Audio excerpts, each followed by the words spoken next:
Hello students, welcome to our YouTube channel के certificate classes. आज हम क्लास 9th में वर्क एंड एनर्जी में law of conservation of energy के बारे में पढ़ेंगे। क्या होता है law of conservation of energy? According to this law, the energy changes one form to another form, the total amount of energy remain constant. आपको पता ही होगा कि एनर्जी है वो एक फॉर्म से दूसरी फॉर्म में चेंज होती है, पर इन्होंने इस्लाम में क्या बताया है, एनर्जी एक फॉर्म से दूसरी फॉर्म में चेंज हो रही है, पर जो अमाउंट है टोटल एनर्जी का वो क्या रहेगा, रिमेन्स कांस्टेंट रहेगा। यानी कि बिफोर ट्रांसमिशन और आफ्टर ट्रांसमिशन क्या रहेगा, अमाउंट एनर्जी का सेम रहेगा। Energy neither be created nor be destroy, यानी कि एनर्जी को ना हम डेवलप कर सकते हैं ना ही हम उसे खत्म कर सकते हैं, बल्कि एनर्जी को एक फॉर्म से दूसरे फॉर्म में चेंज कर सकते हैं। जब हम एनर्जी को एक फॉर्म से दूसरे फॉर्म में चेंज करते हैं तब वहां कुछ ना कुछ एनर्जी क्या होती है, वेस्ट होती है। जैसे कि मैंने एग्जांपल लिया बल्ब का, उसमें क्या होता है, इस केस में जो इलेक्ट्रिकल एनर्जी होती है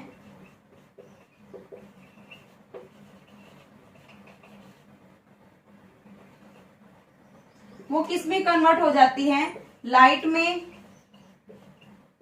प्लस हीट। यहां पर जो टोटल एनर्जी है वो किसके इक्वल हो गई, इन दोनों के इक्वल हो गई। देखिए अमाउंट क्या बोला है हमने इसमें लास्ट में, total amount of energy remain constant. इसका जो अमाउंट है उतना ही अमाउंट इन दोनों का होगा।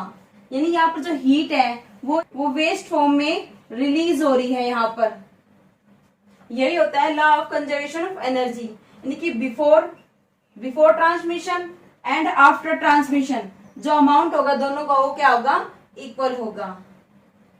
नेक्स्ट क्या पढ़ेंगे हम इसमें, conservation of energy during the free fall of body, यानी कि इसमें एनर्जी का कैसे ट्रांसफर हो रहा है फ्री फॉल बॉडी के केस में। जो अमाउंट होता है रिमेन कांस्टेंट होता है, इस बात को हम फ्री फॉल बॉडी के केस में देखेंगे कि प्रूव होती है या नहीं होती है। इसके लिए हम स्टार्ट करते हैं। यहां पर मैंने एक बॉल ली है, ग्राउंड से कुछ हाइट पर, ग्राउंड से h हाइट पर ली है मैंने बॉल। यहाँ पर ये है, तो यहाँ पर क्या हुआ, रेस्ट कंडीशन में है यहाँ पर ये। जो फिर इसकी इनिशियल वेलोसिटी यू से डिनोट किया मैंने, इनिशियल वेलोसिटी क्या हो गई, 0 हो गई है यहाँ पर। अब ये रिलीज हो गई, अब मैंने इसको क्या किया, रिलीज कर दिया, तो ये क्या होगी, फॉल होगी ऐसे। तो मैंने कुछ पॉइंट मान लिया, ये मैंने ए पॉइंट मान लिया यहाँ पर ए, फिर ये मैंने बी मान लिया, ये मैंने सी पॉइंट मान लिया यहाँ पर। ए पॉइंट पे, बी पॉइंट पे, सी पॉइंट पे, इन पॉइंट पे हम देखेंगे जो एनर्जी होती है वो रिमेन कांस्टेंट होती है या नहीं होती है। क्योंकि लॉ ऑफ कंजर्वेशन एनर्जी हमने पढ़ा था, जो एनर्जी होती है सिस्टम में वो रिमेन्स कांस्टेंट होती है। तो इस केस में भी ए बी सी हमने 3 पॉइंट जो अज्यूम किए हैं, इन पे जो एनर्जी है वो कांस्टेंट होती है या नहीं होती है, ये बात हम इसमें देखेंगे। इसकी जो यहाँ पर वी फाइनल, वी हमने क्या लिया है, फाइनल वेलोसिटी।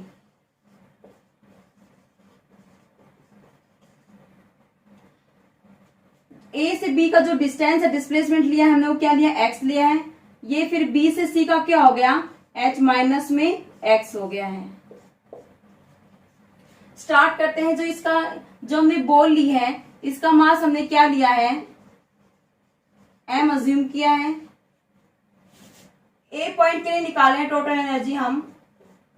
टोटल एनर्जी किसके इक्वल होती है, kinetic energy plus potential energy. तो काइनेटिक एनर्जी क्या होती है, half m v square plus potential energy क्या होती है, एम जी एच। जहां पर जो वेलोसिटी है, यहाँ पर इनिशियल वेलोसिटी क्या है हमारी, 0 है, तो हम यहाँ पर 0 पुट कर देंगे, half m v into 0 plus m g h. यहाँ पर क्या है, रेस्ट पोजिशन में है और ये मैक्सिमम हाइट पर है, तो यहाँ पर पोटेंशियल एनर्जी मैक्सिमम है, तो क्या हो गया, एम जी एच। तो इसका टोटल एनर्जी क्या निकल गई पॉइंट के ए के ऊपर, M g H.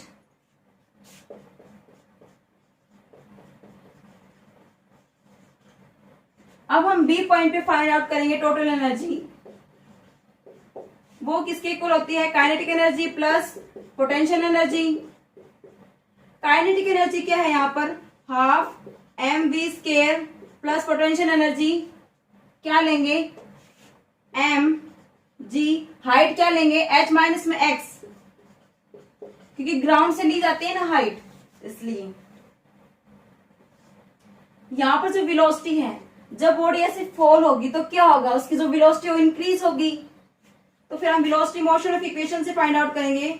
Motion of third equation,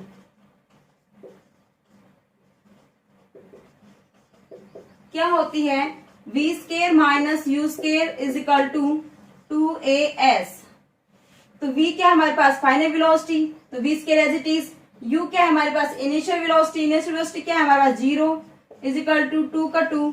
a क्या है, एक्सेलरेशन, ये बॉडी फॉल हो रही है, वो किसकी वजह से, ग्रेविटी की वजह से हो रही है। तो हम a को क्या लिख सकते हैं, यहाँ पर g भी लिख सकते हैं, तो हमने यहाँ पर g लिखा है। s क्या है, डिस्टेंस, क्या है डिस्टेंस, जब बॉडी ऐसे ऐसे फॉल हो रही है तो x, a to b fall हो रही है तो उसकी डिस्टेंस क्या है, x। तो v स्केयर की वैल्यू क्या आ गई हमारे पास, 2gx।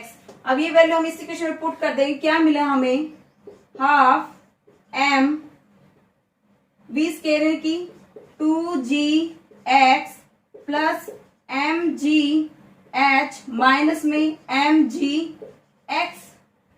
2 से 2 कैंसिल हो गए, यहाँ पर mgx, ये प्लस का mgx है, ये माइनस का mgx है, कैंसिल आउट हो गए, तो ये क्या बच गया, mgh।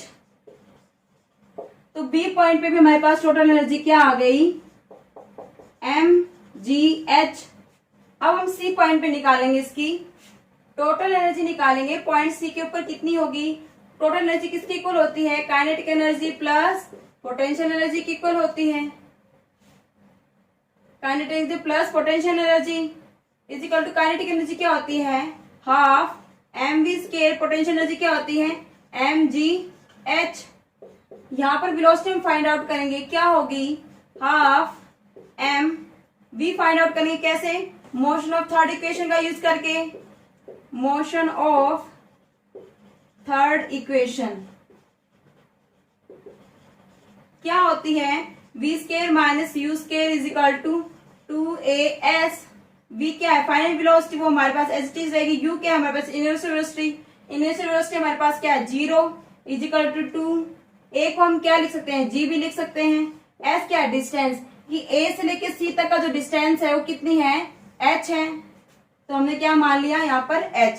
तो v स्केयर की वैल्यू क्या आ गई हमारे पास, 2gh। यहाँ पर हम वैल्यू पुट कर देंगे तो क्या मिला, 2gh, 2 से 2 कैंसिल हो गया। यहाँ पर एनर्जी क्या है, यहाँ पर जो हाइट है वो क्या है, यहाँ पर पोटेंशियल एनर्जी की 0 है, तो ये क्या होगी वैल्यू 0। तो यहाँ पर हमें क्या मिला, mgh, किसकी मिली, पॉइंट सी के ऊपर टोटल एनर्जी क्या मिली, mgh।